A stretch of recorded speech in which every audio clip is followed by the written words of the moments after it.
Fugi da guerra, enterrei aquilo e levei décadas para achar o lugar.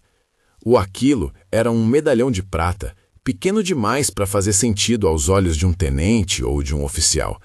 Dentro havia uma foto amassada da minha mãe, e do outro lado uma palavra gravada com pressa: volte. Enterrei-o numa noite em que a lua não apareceu e a artilharia parecia mascar o ar em fatias. Prometi a mim mesmo que se aquela terra ainda existisse depois do silêncio dos canhões, eu voltaria para buscá-lo. Se esta história fala com você, fica comigo até o fim, e se gostar do que ouvir, inscreva-se no canal. Há outras histórias assim, de gente que levou o mundo nas costas e voltou com bolsos vazios e memórias profundas. Nasci num lugar onde as estradas eram de terra batida e as senhoras ainda batiam roupa no rio. Meus pais eram gente de trabalho, minha pele uma mistura que ninguém no vilarejo parecia saber como classificar. Quando o Brasil decidiu enviar tropas para a Europa, eu tinha 19 anos e uma bolsa de roupas remendada. Falaram em patriotismo, em dure, em ajudar os aliados. Para mim, a guerra era antes de tudo uma viagem possível, uma chance de escapar da pobreza e olhar o mundo além dos coqueiros. Mas havia algo mais, um medo primitivo de perder tudo que me ligava à casa. O medalhão era isso, uma promessa, uma âncora. A Força Expedicionária Brasileira, disseram, era uma aposta. Oficiais aliados sorriam com simpatia mal disfarçada quando ouviam que pracinhas do Brasil entrariam na campanha italiana. Havia descrença. Como vão aguentar o inverno dos Apeninos? Perguntavam. O tempo mostrou que a dúvida vinha tanto do desconhecimento quanto do preconceito. Nós aprendemos rápido. Treinamento curto demais para o que vinha pela frente. Improviso onde faltava equipamento. Disciplina forjada no medo e na esperança. O comandante, o general João Batista Mascarenhas de Moraes, liderou homens que vinham de latifúndios, de favelas, de quintais de barro, com a mesma determinação de quem luta pela terra da família. O embarque foi uma sequência de adeuses apressados. Lembro de olhar para minha mãe, enxugando as mãos azuis pelo frio. Ela não chorou muito. Minha mãe era daquelas que guardavam o pranto para quando ninguém viesse olhar. Dei-lhe o medalhão como quem entrega um segredo. Volte, eu sussurrei, e botei no bolso do casaco, como quem esconde uma folha seca. Saí com o dono de um destino que não conhecia a extensão. A travessia foi lenta. Dormíamos por turnos nos porões dos navios, sentindo o chacoalhar que virava corpo sob o movimento do mar. Às vezes acordava e achava que estava em casa, até um uivo de gavião ou o ranger dos madeiros me lembrassem onde eu realmente estava. Chegamos a Nápoles, e a visão de uma cidade que cheirava a fumaça e a maçã escolhidas para a sobrevivência ficou comigo. A Itália, naquela época, apresentava uma geografia humana diferente da que eu imaginara.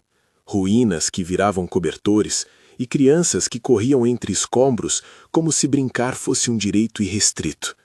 O frio nos Apeninos era uma coisa viva, penetrava pelo tecido, fixava-se nos ossos.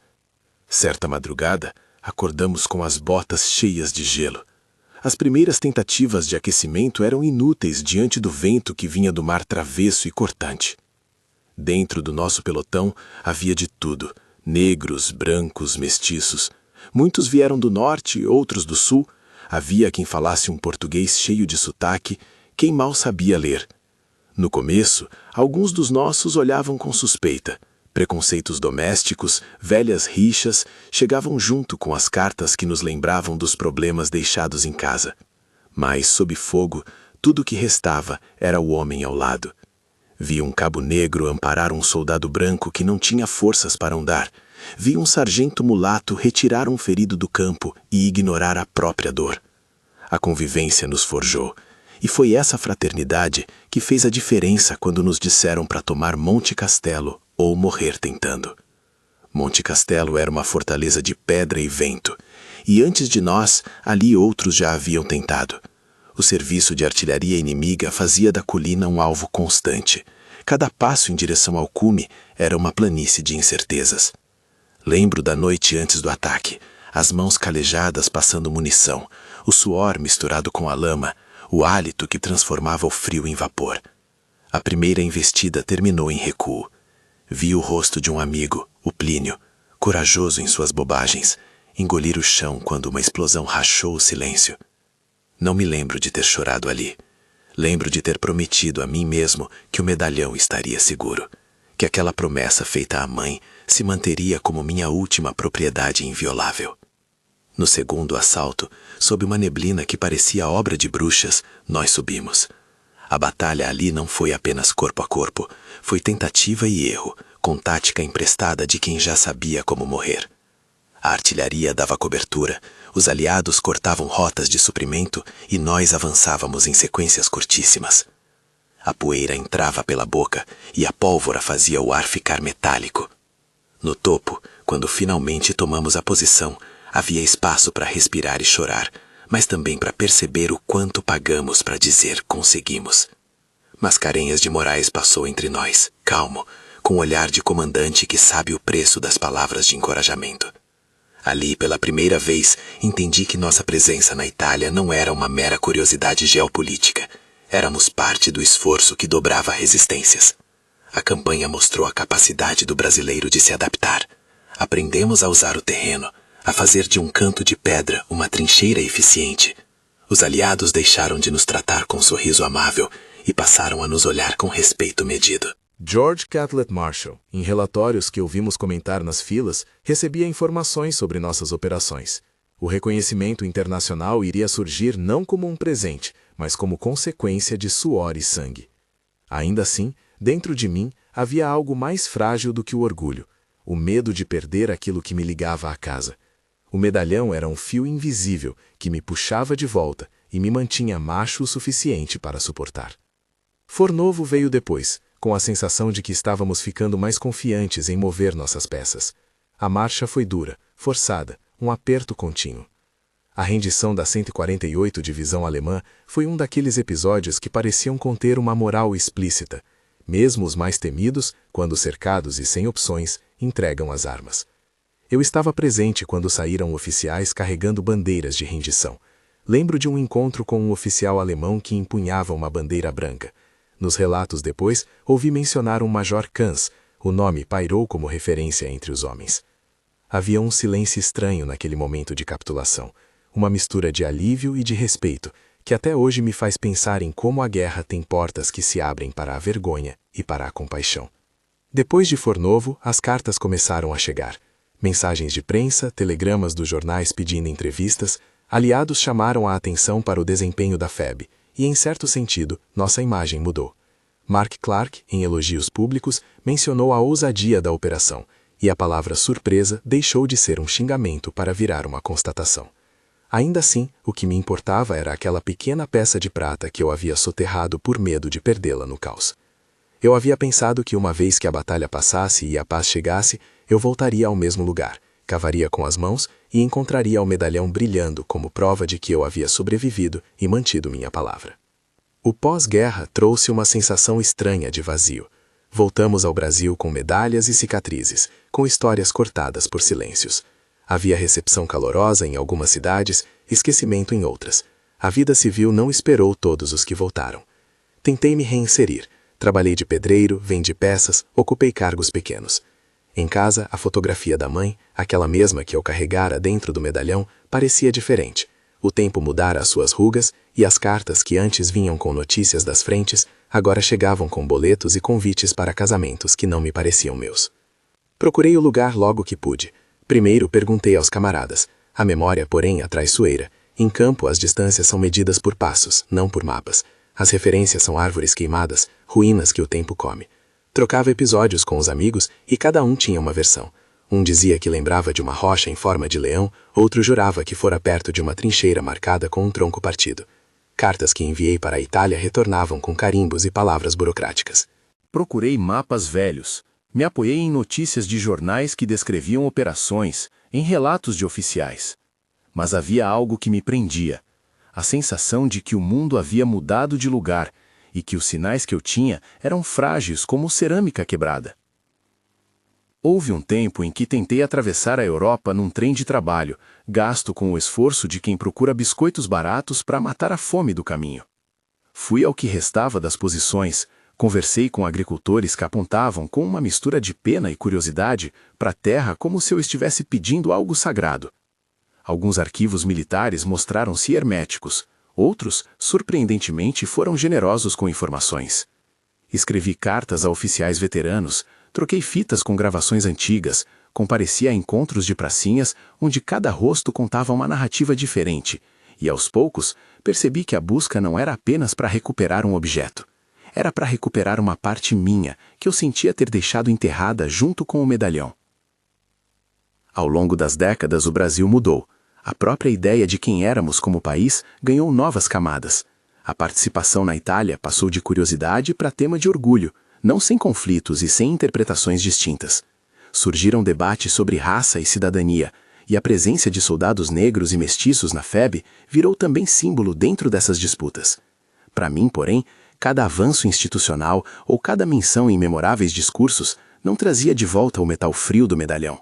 O que ele guardava era um pedaço da infância, um nome, o rosto da mãe no escuro. Havia noites em que sonhava com as mãos cavando lama, as unhas negras de terra, e acordava com as mesmas mãos trêmulas, como se ainda estivessem segurando a pá. Fiz viagens esporádicas à Europa. Em uma delas fui a cidades onde os prédios se abriram para turistas, e onde guias com voz ensaiada falavam das lutas do passado como se fossem histórias de biblioteca. Em vilarejos pequenos, porém, encontrei velhos que lembravam das noites de bomba, daqueles que chegaram com bandeiras estranhas e permaneceram com memórias que guardavam como relatos de navios encalhados. Foi num desses lugares que soube de um fazendeiro que encontrou um conjunto de fragmentos metálicos. Ele disse que parecia ter sido quebrado, que talvez pertencessem a alguém que não voltou a procurar. Meu coração apertou, corri até lá e encontrei nada além de poeira. O tempo devorara a prata como devora a carne dos que o enfrentam. Enquanto isso, dentro de mim, se armava uma insistência. Aos poucos percebi que não bastaria esperar que a memória me puxasse de volta. Eu precisava de mapas, de provas, de rostos que testemunhassem. Juntei cartas, conversei com quem tinha conhecido, martelei em arquivos até as mãos doerem. Cada novo dado que surgia se transformava em um ponto luminoso num mapa mental que eu desenhava perdidamente. Tantas vezes voltei e a paisagem havia mudado. Estradas asfaltadas traçavam rotas onde antes havia trilhas. Vinhedos ocupavam campos que eu lembrava como brechas sangrentas. O mundo ali não guardava o mesmo contorno. Houve também um preço pessoal. As mulheres que amei não suportaram a rivalidade com a terra italiana que eu carregava no peito. Alguns amigos morreram antes que pudessem confirmar minhas lembranças. Meu corpo perdeu a resistência de antes. A respiração, tão leve na juventude, agora se prendia depois de subir uma rua íngreme. Ainda assim, em várias noites, olhava para o medalhão guardado num estojo discreto e perguntava se a busca era minha última tentativa de provar que eu era digno de pertencer a algo maior do que meu vilarejo. A guerra tinha me transformado, e a transformação do Brasil seguia paralela. A presença dos nossos pracinhas naquela campanha provou, a aqueles que duvidaram, que a cobra fumava, como se dizia em tom de surpresa. Nós, homens vindos de lugares que ninguém imaginava, tínhamos mostrado disciplina, coragem e capacidade de improviso. Isso penetrou no orgulho coletivo e nas narrativas públicas. Para mim, porém, havia uma outra prova, menos pública, a necessidade de recuperar aquilo que foi enterrado, de tocar uma prata que dizia volte e confirmar que eu realmente havia voltado. Na última viagem, antes de me decidir por algo maior, conversei longamente com um velho oficial que vivera grande parte da campanha. Ele falou sem frases decoradas, apenas lembranças, sobre uma operação onde ficamos cercados, sobre a inexplicável bondade de um inimigo que poupou um ferido, sobre como aprendi com os pequenos atos. Ele me olhou e disse: "A terra lembra, mas às vezes ela se disfarça. O que você procura pode ser mais um reflexo do que deixou do que realmente foi." Entendi ali que o medalhão não era apenas um objeto, era um espelho, e espelhos fragmentam quando os empurramos para dentro da lama. Ao final daquela conversa, comprei bilhetes com o pouco dinheiro que sobrou de um emprego mediano. O corpo já não respondia como antes, e meu coração, que já conhecera explosões e frenesis, agora trepidava por um motivo mais íntimo. Parti sozinho, com a fé de um homem que reconhece a loucura da própria missão. Cheguei ao país onde deixara uma promessa cravada, e ao ver as colinas que lembravam as serras do meu país, senti algo que me parecia simultaneamente familiar e estrangeiro. O lugar que eu julgava ser o mesmo estava diferente. Casas novas, estradas, crianças com olhos curiosos. Ainda assim havia uma linha de horizonte que sugeria. O terreno subiu ali, a sombra da rocha marcou o vento. Fui guiado por velhos relatos, por nomes e por eco de memórias que insistiam em ser mapas. Quando a terra se abriu aos meus pés naquela tarde, o ar cheirava a capim e gasolina de máquinas que nunca existiam em nossos dias de fogo. Segurei a pá com força. As mãos tremiam, não de frio desta vez, mas de anos de espera. Comecei a cavar. A pá bateu na pedra antes de tudo. Senti o impacto subir pelo cabo até os ossos. A sorte antiga de ter as mãos calejadas ajudou a não desistir na primeira rajada de cansaço. A terra que eu tanto procurara ria de mim em pequenas pedras e raízes. Mas havia também uma finura no cheiro. Mistura de capim, estrume recente e alguma lubrificação moderna que não existia quando deixei a guerra. O mundo havia mudado. E enquanto cavava, eu dava uma volta nessa mudança com a lentidão e a obstinação de um homem que já tivera pressa demais na vida. A cada palada eu via imagens sobrepostas. O rosto da minha mãe, as mãos dela que não choravam, a noite em que a lua não apareceu, o rugido distante da artilharia que parecia fatiar o ar. Lembrei-me de como enterrei o medalhão com pressa, sem limpar a foto que estava dobrada e úmida por ter sido beijada muitas vezes.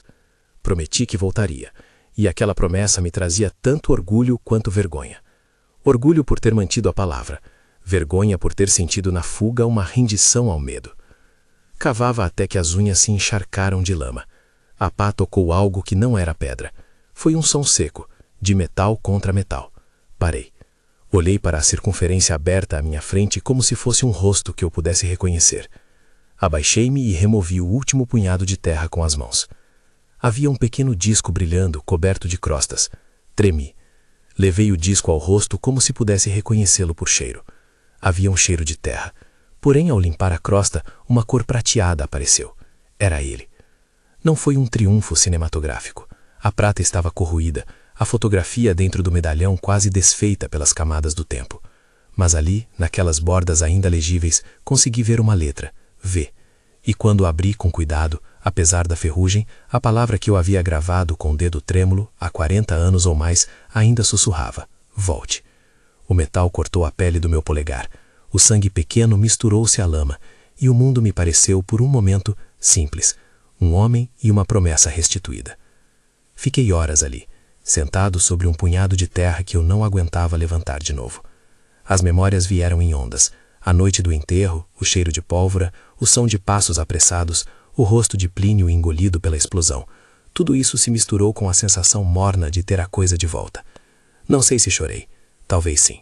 Meu rosto era uma máscara de lama e ruga. Mas a sensação que me invadiu foi menos a de um homem que recupera um objeto, e mais de alguém que recolhe um pedaço de si mesmo que julgara perdido para sempre. Logo depois veio a necessidade de entender o que encontrara.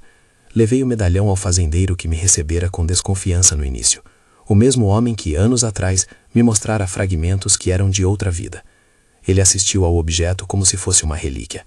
Tocou com cuidado e me contou que, naquelas colinas, muitas vezes o passado surgia em pedaços.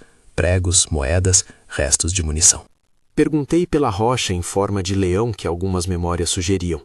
Ele sorriu e disse que os caminhos mudaram, que as rochas se desgastaram ou foram movidas. Mas a terra guarda, disse ele, quando alguém gosta de lembrar. Daquele dia em diante, a posse do medalhão não me trouxe o que eu imaginara no fundo da cova, paz imediata ou fim das perguntas. Trouxe sim um espelho mais claro das perguntas. Percebi que, enquanto cavava, eu havia feito uma escolha semelhante à que fizera ao embarcar para a Itália. Decidi que valia a pena insistir, mesmo sozinho, e mesmo quando o corpo já não respondia como antes. A prata do medalhão serviu para selar uma linha entre quem eu fui e quem eu era depois. À sua volta, minha mão foi menos o reencontro com um objeto e mais um reencontro com o meu próprio passado, com aquelas horas em que o medo e a esperança se entrelaçavam. Nas semanas que se seguiram, trouxe o medalhão comigo para as cidades onde o turismo reescrevia a memória como folheto colorido. Fui a pequenos museus que ainda preservavam uniformes puídos, cartas amareladas e fotografias de unidades. Ao mostrar o disco a um curador, ouvi histórias que completavam as minhas lembranças. Sobre a disciplina rara que surgia entre homens de origens tão diferentes, sobre o choque dos aliados ao verem homens do Brasil ocupando posições que muitos não imaginavam, sobre os elogios que Mark Clark fez à ousadia em operações específicas. O curador me convidou a olhar um arquivo fotográfico e me apontou uma imagem de um pelotão que parecia o nosso. Homens de casaco encharcado, botas cobertas de lama, olhares fixos em algo que eu não via. Havia ali rostos que eu reconhecia sem saber os nomes. Em outra visita, no encontro de veteranos promovido por um grupo de historiadores locais, encontrei um homem que dissera tempos atrás ter presenciado a rendição da 148ª Divisão. Era um senhor magro, com olhos que não perdiam o brilho. Ele me contou da cena como quem descreve um teatro de gente cansada. Bandeiras brancas, oficiais com formalidade ébria, um silêncio que foi mais do que alívio. Foi reconhecimento de que o esforço de muitos rendia algum sentido. Lembrei de Major Kunz, cujo nome ouvira em relatos brasileiros. Ele veio até nós, com a bandeira branca, como se dissesse: entendam, também somos homens.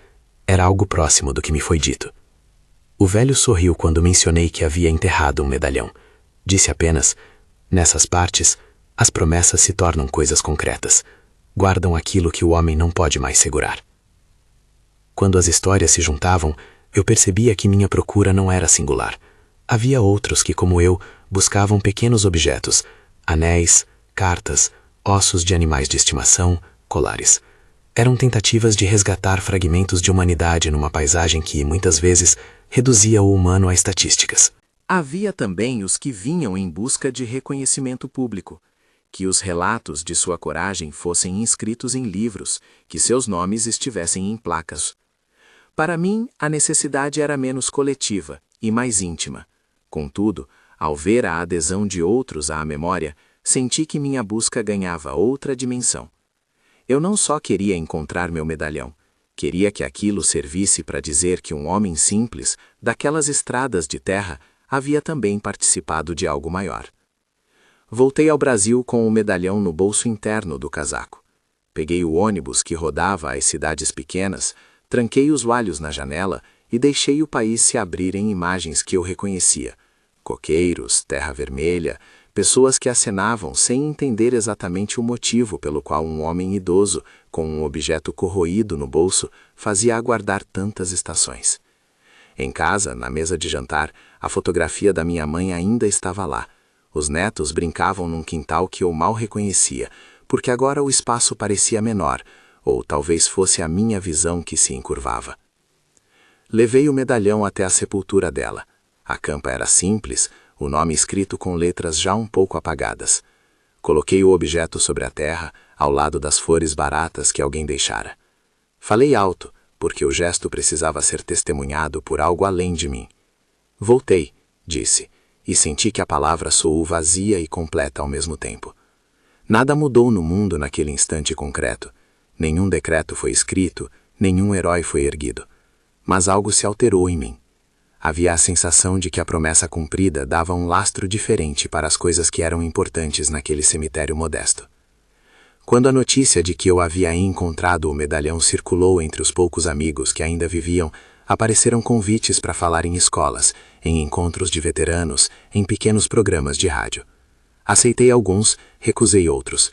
Não queria transformar minha lembrança em espetáculo. Ao subir nos palcos simples de auditórios de cidades do interior, encontrei olhos jovens, e às vezes alheios, que me olhavam como quem olha para um objeto estranho. Havia também jovens que queriam entender o que significava ter, em pleno século XX, homens brasileiros lutando e servindo sob condições que a memória popular preferia ver em preto e branco.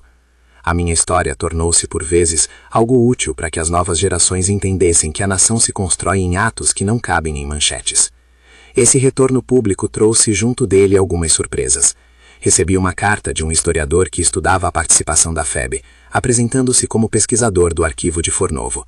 Ele me contou sobre uma manobra envolvente, sobre como certas decisões táticas acabaram emparedando a 148ª Divisão e geraram uma rendição que, para muitos, foi o símbolo de uma operação bem-sucedida.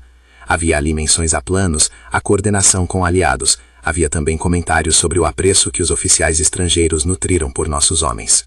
Ele propôs que eu participasse de um projeto de oral history para registrar depoimentos antes que a memória dos veteranos fosse apagada de vez. Aceitei, afinal não queria que nada do que vivenciara se perdesse apenas porque o tempo insiste em corroer. Durante as entrevistas, revivi batalhas com detalhes que, por vezes, me surpreendiam. A maneira como a artilharia explodia e o chão parecia abrir pequenas bocas, o vento cortante dos Apeninos que transformava a respiração em vapor, a sensação de que qualquer erro poderia ser o último. Ao narrar, percebia que minha lembrança tinha aumentado alguns contornos e suavizado outros. Esse era o jeito humano de medir o passado, o cérebro poupando o que é insuportável, enfatizando o que constrói sentido. Entre as histórias que contei estava aquela da integração, como o preconceito inicial se esgarçou diante da vida compartilhada sob fogo. Lembrei do cabo negro que arrastou um companheiro ferido, do sargento mulato que suportou dor sem pedir socorro, de meninos que, antes da guerra, talvez nem se sentissem dignos de certas profissões e que ali, pela primeira vez, receberam reconhecimento que no Brasil demoraria a chegar. As entrevistas e os encontros também me trouxeram não apenas satisfação, mas uma inquietação incômoda. Percebi que a memória pública sobre a FEB havia passado por filtros que transformavam a experiência em narrativa heróica, às vezes sem espaço para a complexidade. Havia relatos que omitiram a cor da pele, ou minimizaram a desigualdade que antecedeu a unidade, ou superestenderam feitos individuais. Eu, que estivera lá, sabia que as coisas não eram tão simples. Havia heroísmo, sim, mas também medo, erros e muito improviso. Havia camaradagem verdadeira e disputas mesquinhas. Havia, sobretudo, homens que retornaram a um país que os recebeu com sinais mistos de gratidão e esquecimento. Numa tarde em que o calor era quase insuportável, encontrei-me com um jovem pesquisador afro-brasileiro que trabalhava em uma tese sobre o impacto social da participação dos negros na FEB. Ele trazia comigo a inquietação das novas gerações, um desejo legítimo de reconhecer injustiças históricas sem apagar o valor dos feitos. Conversamos longamente sobre como a presença dos nossos pracinhas naquela campanha alimentou pressões simbólicas por maior igualdade, inclusive em outras latitudes. Ele falou de cartas, de relatos de oficiais americanos que, ao encontrarem nossos homens, mudaram sua percepção da sociedade brasileira. Disse que, em alguns casos, nossa atuação gerou questionamentos sobre raça que viriam a alimentar debates políticos nos anos seguintes. Ouvir aquilo, vindo de um jovem que estudava documentos, me fez entender que meu medalhão simbolizava algo maior. Não apenas um laço com a minha mãe, mas um fio que ligava experiências individuais a processos coletivos de mudança. Com o tempo, percebi que o valor do objeto estava menos em si do que na narrativa que ele permitia reinstaurar. Segurei o disco muitas vezes e senti que aquilo me dava autoridade para falar em nome não apenas de mim, mas de tantos que não puderam voltar ou que voltaram em silêncio. Mas ao mesmo tempo senti o perigo, transformar o símbolo em algo que encerrasse a complexidade dos homens que lutaram. Não queria que minha história fosse usada para selar uma versão única do que aconteceu. Precisava, portanto, usar o medalhão para abrir perguntas, não para fechá-las. Passei a viajar com mais propósito. Fui a Fornovo, vi os campos onde a rendição da 148 havia acontecido, ouvi relatos locais sobre prisioneiros e sobre oficiais que, surpreendentemente, guardavam memórias de humanidade. Em um acervo, encontrei menção aos relatórios que circundavam a campanha. George Catlett Marshall era citado em comunicações de alto nível, sua menção uma espécie de selo de relevância para os acontecimentos. Ao ler, senti orgulho e moderação. Era natural escrever que o reconhecimento internacional veio com reservas e cautelas, e não como um passe mágico que eliminaria os preconceitos de raízes profundas. Nesse percurso, reencontrei antigos camaradas que sobreviveram e carregavam suas cicatrizes e rancores. Alguns haviam se afastado por anos, outros haviam transformado a experiência em profissão ou em memória. Fui a encontros onde as vozes tremiam e onde a bebida às vezes tomava lugar do que as palavras não conseguiam dizer. Em uma dessas reuniões, Um amigo que eu pensara perdido me mostrou uma fotografia em que aparecíamos jovens, de botas enlameadas, e disse: "Você sempre apareceu com um olhar distante, como quem guarda um segredo." Sorri com a lembrança. Naquele momento, percebi que muitas vezes a nossa história foi construída na solidão do que se decide enterrar, não só objetos, mas sentimentos difíceis de revelar. A minha busca também me levou a confrontar memórias que eu preferira esquecer. Houve homens que se negaram a perdoar. Houve homens que, voltando, tentaram se inserir e não conseguiram. Famílias se desfizeram, empregos não foram dados, e a vida civil mostrou-se para alguns mais dura do que a campanha. Participei de debates em que se mencionou a pressão que nossa presença enquanto soldados negros e mestiços criou sobre sociedades que ainda lutavam com seus próprios fantasmas. Vestígios de racismo institucional haviam sido empurrados à superfície pelos feitos militares, e isso gerou lutas políticas que durariam décadas. Mesmo assim, ao voltar para casa com o medalhão e com relatos, percebi que nada apagava a simplicidade do gesto de enterrar algo para preservar um pedaço de vida. Acompanhei jovens que me procuravam para ouvir histórias de coragem, de improviso, de disciplina, e fui cuidadoso para não transformar o passado em manual de glória. Mostrei as contradições. Lembrei de como, na subida a Monte Castelo, avançávamos em pequenos intervalos, preservando a vida o máximo que podíamos, e de como no topo havia espaço para chorar, pela perda e pela vitória. Falei da sensação metálica do ar quando a pólvora colidia com a chuva, da lama que grudava nas botas e que depois manchou as lembranças. Na contramão de certa narrativa simplificada, contei também sobre como as cartas que recebíamos eram tantas vezes uma mistura de orgulho e esquecimento. No Brasil, havia cidades que celebravam e outras que mal lembravam. Ao palestrar para turmas jovens, percebi uma sede por verdade. Essa luta por entender não era apenas histórica, era também um modo de construir identidades mais justas. Senti responsabilidade em transmitir não só os episódios de bravura, mas também as falhas e a necessidade de reparação.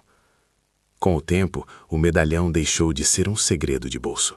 Ele passou a ser uma peça simbólica em encontros, fotografias e algumas vezes em reportagens mais sensíveis. O objeto corroído chamou a atenção de um jornalista que escrevia sobre memórias de guerra. Sua matéria trouxe à tona outras histórias de objetos enterrados, alianças, cartas, crucifixos. Foi uma onda silenciosa, como se a terra houvesse guardado um museu íntimo, e agora os que buscavam pudessem catalogar esses tesouros. As pessoas me escreviam contando dos próprios objetos perdidos, dos pais que nunca voltaram, das mães que mantiveram promessas. No entanto, nem tudo foi aclamação. Houve quem me acusasse de explorar a história para ganho pessoal. Houve quem duvidasse da veracidade de minhas memórias. Essas vozes me feriam mais do que qualquer bomba. Mas aprendi a responder com fatos, com relatos cruzados, com a paciência de quem sabe que a memória coletiva é tecida em camadas. E, acima de tudo, aprendi a aceitar que minha história seria lida de diversas maneiras, enquanto trégua entre orgulho e crítica. Ao olhar para trás, percebi que a busca que me tomara décadas foi menos sobre recuperar metal e mais sobre restituir um sentido de pertencimento. O Brasil que eu deixara em uma viagem de navio com roupas remendadas transformara-se, mas as mudanças essenciais, as lutas por igualdade, por reconhecimento, por memória, eram as mesmas que eu vivenciara nas fileiras. O medalhão, enegrecido pela lama, simbolizava que eu voltara, e ao mesmo tempo lembrava que outras voltas seriam necessárias, não para objetos, mas para fazer com que uma nação reconhecesse integralmente os seus filhos. Os anos seguintes foram de tranquilidade crescente. Reduzi as viagens, reduzi as falas públicas.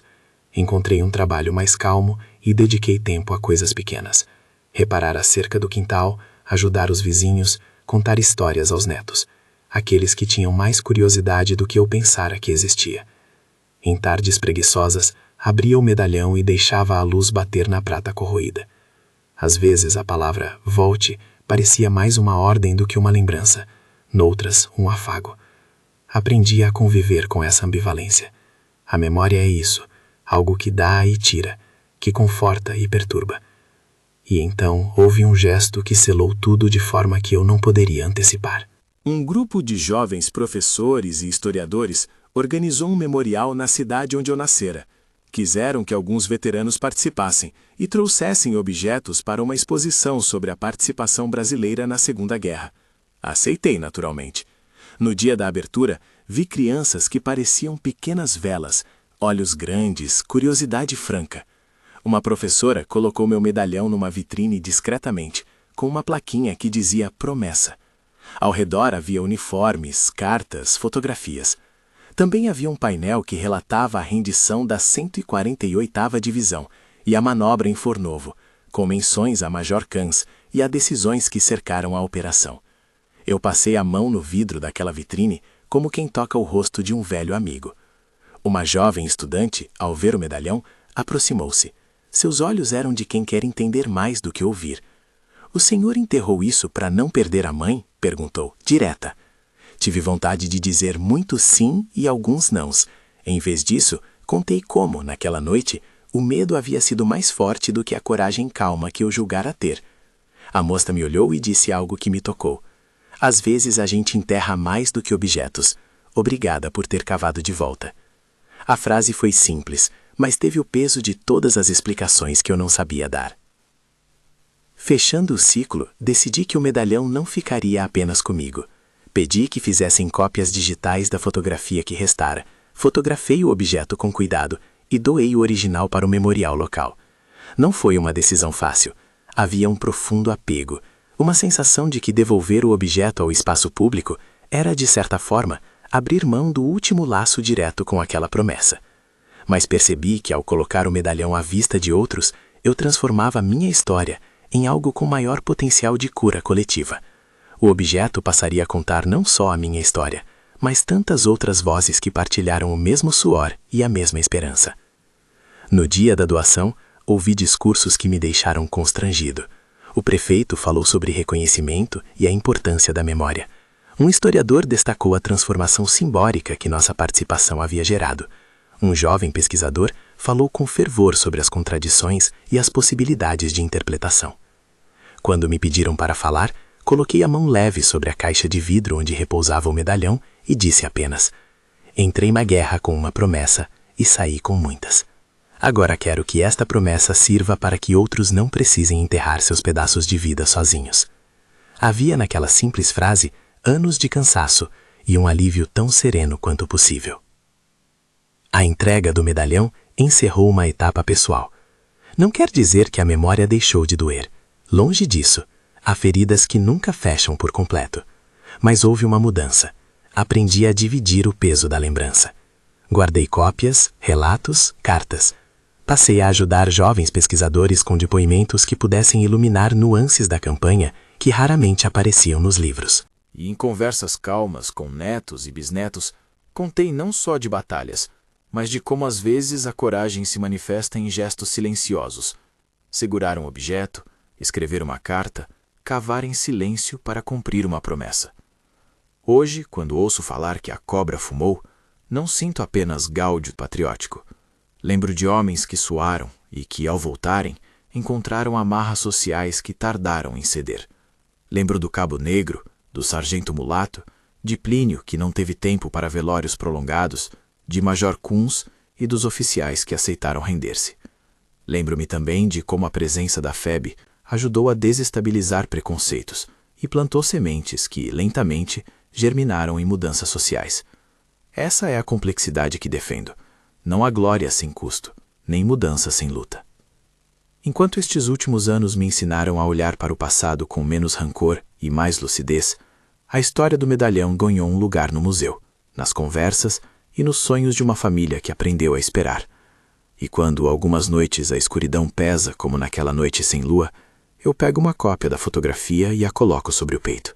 Sinto o peso leve do metal, não para me provar nada, mas para me lembrar que promessas podem constar de formas pequenas e que, às vezes, a coragem é simplesmente persistir.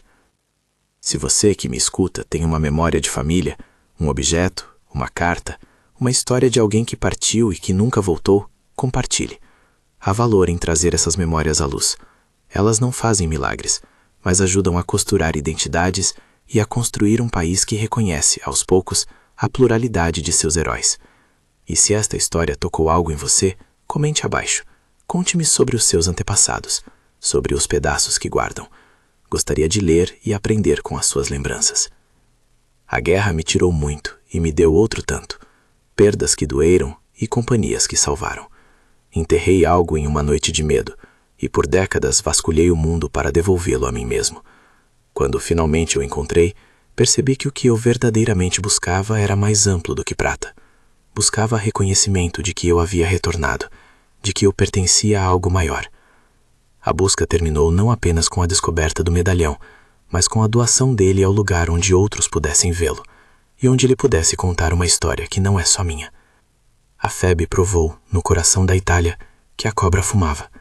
E eu, homem que fugira da guerra naquele sentido tão humano de preservação, descobri que a minha fuga tinha sido uma forma de proteção, não da covardia, mas de cuidado.